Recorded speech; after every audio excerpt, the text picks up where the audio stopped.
Hi అండి. ఈరోజు చాలా సింపుల్గా ఎవరైనా సరే ఈజీగా చేసుకునే చికెన్ కర్రీ చేసుకుందామండి.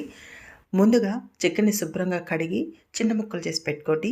దాంట్లో టమాటాలు, పచ్చిమిర్చి, ఉల్లి, కరివేపాకు, కొత్తిమీర తీసుకోండి.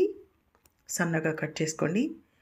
ఇప్పుడు చికెన్ ముక్కల్లోకి అల్లం వెల్లుల్లి పేస్ట్, ఉల్లిపాయలు, పచ్చిమిర్చి, టమాటా, కరివేపాకు, పెరుగు, ధనియా పౌడరు, కారం, ఉప్పు, పసుపు తగినంత వేసుకోండి. కొంచెం నూనె కూడా వేసుకొని దగ్గర పడ్డాక నీరు పోసుకోండి. ఇప్పుడు కొత్తిమీర కూడా వేసుకొని బాగా ఉడకపెట్టండి.